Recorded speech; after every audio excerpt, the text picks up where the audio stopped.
Hey everybody, Deplorable Bobby here, and this is the way I see it.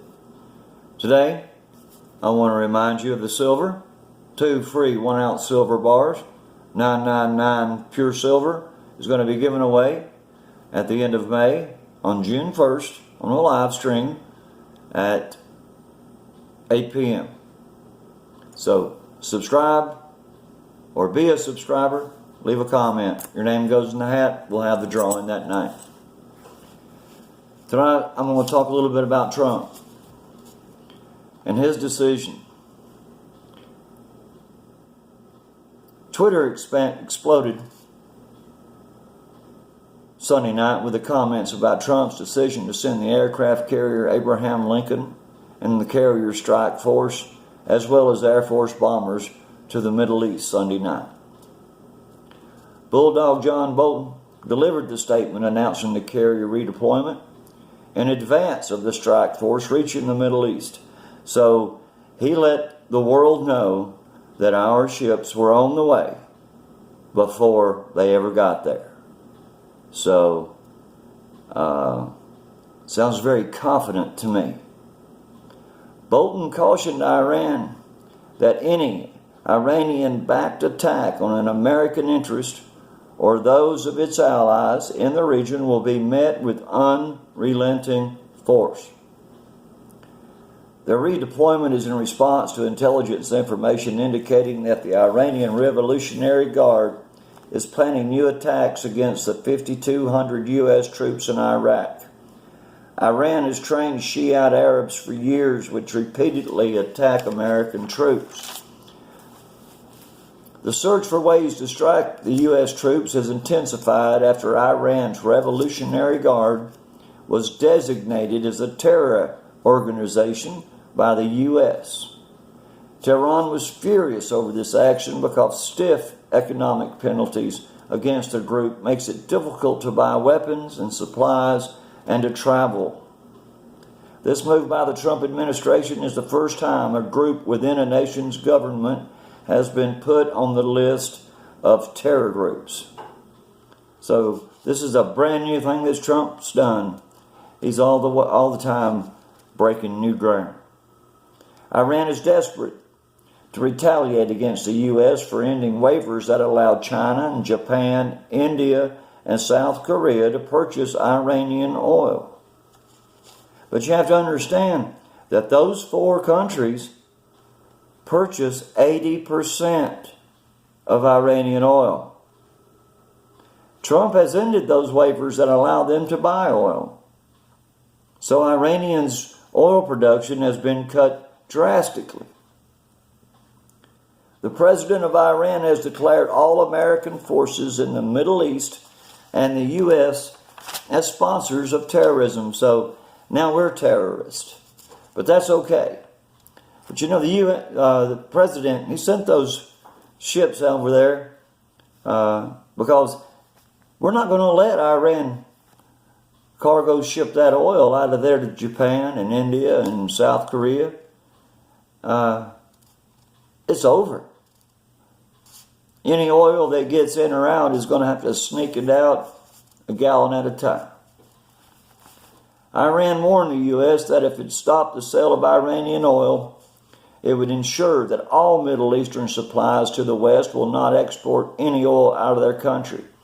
Saudi Arabia is the first on the list. So now they're saying that any oil we want to purchase from any of our allies who are oil-producing countries, that they're going to see to it that their shipments do not get out. People, the Persian Gulf is fixing to bust wide open. There's going to be news out of there like you wouldn't believe. Trust me, people, the Iranians are pissed and Trump's pissed. And he's got Bulldog John Bolton, on his back. So we don't have to worry about these people, but something's going to happen in the Persian Gulf. You can bet on it, if not in the Mediterranean. President Trump to the opposition to the Iranian regime is no secret. He doesn't care for the Iranian regime. He's made it plain and clear that he cares at all nothing about these people.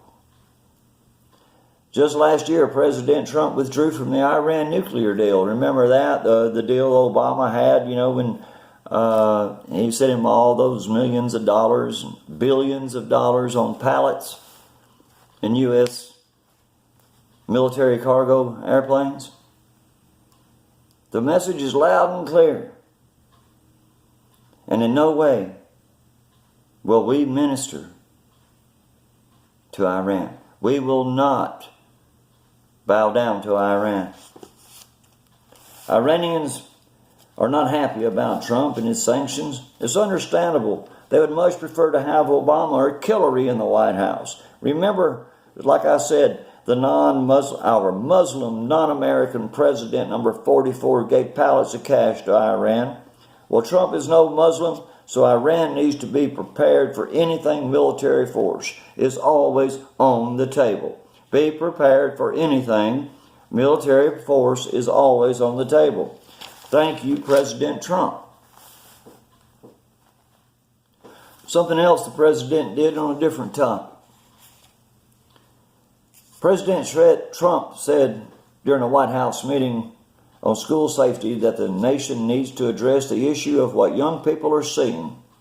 He also said violence on video games is really shaping young people's thoughts and minds. There's conflicting views on the subject of violent video games being good or bad. But I'm talking on the stance of the American Psychological Association and the American Academy of Pediatrics. And they stand firm against children and teens playing these violent video games. These groups report that over 90% of children in the United States play games, and the number rises to 97% for kids between the ages of 12 and 17. More than 85% of all games have some form of violence in them. These titles pretty much tell you what they're about. Here's a few of them. Manhunt, Thrill Kill, Gears of War, Mortal Kombat. Even Pokemon Go requires players to do battle. People, it's so easy to see that even benign games such as Pokemon Go promote violence. Research demonstrates a link between violent video game use and aggressive behavior in teens. As aggressive behavior increases, pro-social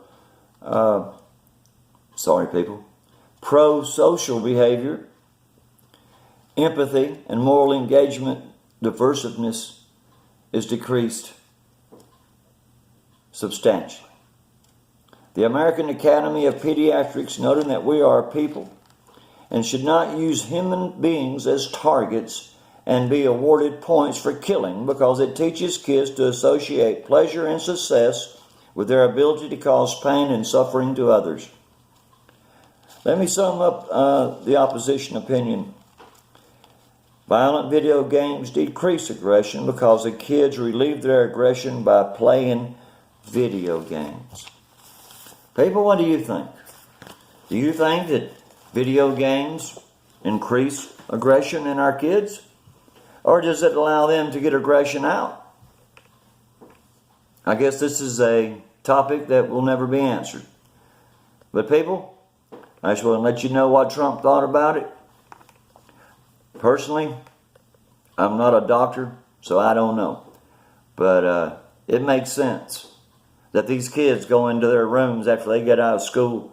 They go into their rooms and they get on these video games and they stay on them till bedtime. It has to have an effect. The kind of effect it has, I'm not sure. People, I'm Deplorable Bobby, and this is the way I see it. Before I go, I want to thank my subscribers because without you, I would not have this channel and I would not have the opportunity to talk to you every evening. I thank you, subscribers. I appreciate your comments. Remember our children. Pray for our children. Pray for each other. This is Deplorable Bobby, and this is the way I see it.